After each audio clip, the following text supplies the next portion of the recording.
Well, a habit is a redundant set of automatic, unconscious thoughts, behaviors, and emotions that's acquired through repetition. A habit is when you've done something so many times that your body now knows how to do it better than your mind. So if you think about it, people wake up in the morning, they begin to think about their problems. Those problems are circuits of memories in the brain. Each one of those memories are connected to people and things at certain times and places. And if the brain is a record of the past, the moment they start their day, they're already thinking in the past. Each one of those memories has an emotion. Emotions are the end product of past experiences. So the moment they recall those memories of their problems, they all of a sudden feel unhappy, they feel sad, they feel pain. Now, how you think and how you feel creates your state of being. So the person's entire state of being when they start their day is in the past. So what does that mean? The familiar past will sooner or later be predictable future. So if you believe that your thoughts have something to do with your destiny, and you can't think greater than how you feel, or feelings have become the means of thinking, by very definition of emotions, you're thinking in the past. And for the most part, you're going to keep creating the same life. So then people grab their cell phone, they check their WhatsApp, they check their text, they check their emails, they check Facebook, they take a picture of their feet, they post it on Facebook, they tweet something, they do Instagram, they check the news, and now they feel really connected to everything that's known in their life. And then they go through a series of routine behaviors.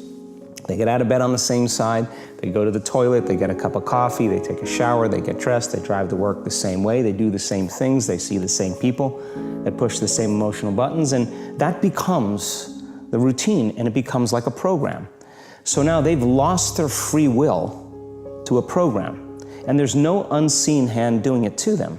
So when it comes time to change, the redundancy of that cycle becomes a subconscious program. So now 95% of who we are by the time we're 35 years old is a memorized set of behaviors, emotional reactions, unconscious habits, hardwired attitudes, beliefs, and perceptions that function like a computer program. So then a person can say with their 5% of their conscious mind, I want to be healthy, I want to be happy, I want to be free.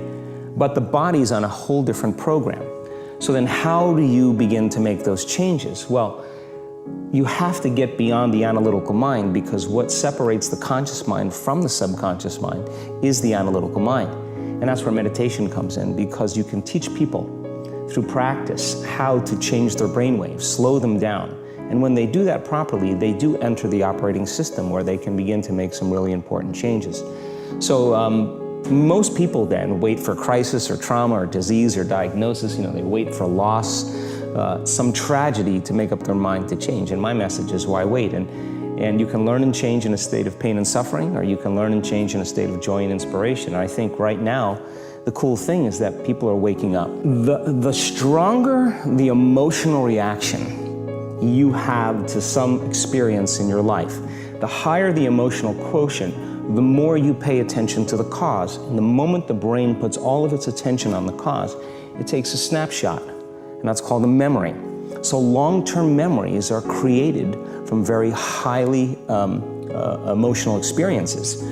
So what happens then is that people think neurologically within the circuitry of that experience, and they feel chemically within the boundaries of those emotions. And so when you have an emotional reaction to someone or something, most people think that they can't control their emotional reaction. Well, it turns out if you allow that emotional reaction, it's called a refractory period, to last for hours or days, that's called the mood. I say to someone, hey, what's up? You say, I'm in a mood. Well, why are you in a mood? Well, I had this thing happen to me 5 days ago, and I'm having one long emotional reaction. If you keep that same emotional reaction going on for weeks or months, that's called temperament. Why is he so bitter? I don't know, let's ask him. Why is he so bitter? Why are you bitter? Well, I had this thing happen to me 9 months ago. And if you keep that same emotional reaction going on for years on end, that's called a personality trait. And so learning how to shorten your refractory period of emotional reactions is really where the work starts. So then people, when they have an event, what they do is they keep recalling the event, because the emotions of stress hormones, the survival emotions, are saying, pay attention to what happened, because you want to be prepared if it happens again. Turns out most people spend 70% of their life living in survival and living in stress. So they're always anticipating the worst case scenario based on a past experience. And they're literally, out of the infinite potentials in the quantum field, they're selecting the worst possible outcome, and they're beginning to emotionally embrace it with fear. And they're conditioning their body into a state of fear. Do that enough times, body has a panic attack without you. You can't even predict it because it's programmed subconsciously. So then you say to the person, why are you this way? And they'll say, I am this way because of this event that happened to me 15 or 20 years ago. And what that means from a biological standpoint is that they haven't been able to change since that event. So then the emotions from the experience tend to give the body and the brain a rush of energy. So people become addicted to the rush of those emotions, and they use the problems and conditions in their life to reaffirm their limitation, so at least they can feel something. So now when it comes time to change, you say to the person, why are you this way? Well, every time they recall the event, they're producing the same chemistry in their brain and body as if the event is occurring, firing and wiring the same circuits and sending the same emotional signature to the body. Well, what's the relevance behind that? Well, your body is the unconscious mind. It doesn't know the difference between the experience that's creating the emotion and the emotion that you're creating by thought alone. So the body's believing it's living in the same past experience 24 hours a day, 7 days a week, 365 days a year. And so then when those emotions influence certain thoughts, and they do, and then those thoughts create the same emotions, and those same emotions influence the same thoughts, now the entire person's state of being is in the past. So then the hardest part about change is not making the same choices you did the day before, period. And the moment you decide to make a different choice, get ready, because it's going to feel uncomfortable. I think that the bigger thing is that we keep firing and wiring those circuits. They become more hardwired. So you have a thought and then the program runs. But it's the emotion that follows the thought. If you have a fearful thought, you're going to feel anxiety. The moment you feel anxiety, your brain's checking in with your body and saying, yeah, you're pretty anxious. So then you start thinking more corresponding thoughts equal to how you feel. Well, the redundancy of that cycle conditions the body to become the mind. So now, when it comes time to change, the person steps into that river of change and they make a different choice, and all of a sudden, they don't feel the same way. So the body says, well, you've been doing this for 35 years. You're going to just stop suffering and stop feeling guilty and stop feeling shameful, and you're not going to complain or blame or make excuses or feel sorry for yourself. Well, the body's in the unknown. So the body says, I want to return back to familiar territory. So the body starts influencing the mind, and it says, start tomorrow. You're too much like your mother. You'll never change. This isn't going to work for you. This doesn't feel right. And so if you respond to that thought as if it's true, that same thought will lead to the same choice, which will lead to the same behavior, which will create the same experience, which will produce the same emotion. I want to talk about that notion of, give me a little more detail on what you mean by the body becomes the mind, or the unconscious mind. What do you mean by that exactly? Well, those are two different things. Your body is your unconscious mind.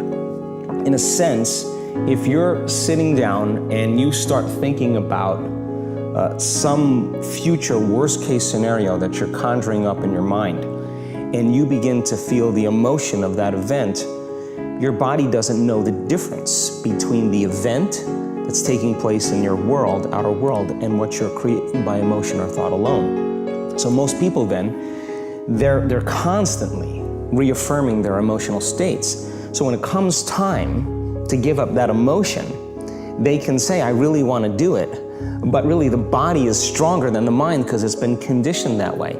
So the servant now has become the master, and the person all of a sudden, once they step into that unknown, they'd rather feel guilt and suffering because at least they can predict it. Being in the unknown is a scary place for most people because the unknown is uncertain. And people say to me, well, I can't predict my future. I'm in the unknown, and I always say the best way to predict your future is to create it. Not from the known, but from the unknown. What thoughts do you want to fire and wire in your brain? What behaviors do you want to demonstrate in one day? The act of rehearsing them mentally, closing your eyes, and rehearsing the action. By closing your eyes and mentally rehearsing some action, if you're truly present, the brain does not know the difference between what you're imaging and what you're experiencing in 3D world.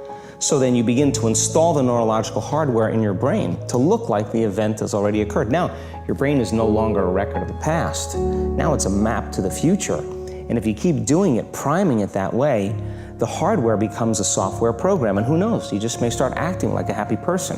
And then I think the hardest part is to teach our body emotionally what the future will feel like ahead of the actual experience. So what does that mean? You can't wait for your success to feel empowered. You can't wait for your wealth to feel abundant. You can't wait for your new relationship to feel love, or your healing to feel whole. I mean, that's the old model of reality, of cause and effect, waiting for something outside of us to change how we feel inside of us. And when we feel better inside of us, we pay attention to whoever or whatever caused it. But what that means then is that from the Newtonian world is that most people spend their whole life living in lack, waiting for something to change out there. What do you mean the Newtonian world? The Newtonian world is all about the predictable. It's all about predicting a future. But the quantum model of reality is about causing an effect. The moment you start feeling abundant and worthy, you are generating wealth. The moment you're empowered and feel it, you're beginning to step towards your success. The moment you start feeling whole, your healing begins. And when you love yourself and you love all of life, you'll create an equal. And now you're causing an effect. And I think that's the difference between living as a victim in your world, saying, I am this way because of this person or that thing or this experience. They made me think and feel this way. When you switch that around, you become a creator of your world, and you start saying, my thinking and my feeling is changing an outcome in my life. And now, that's a whole different game, and we start believing more that we're creators of reality.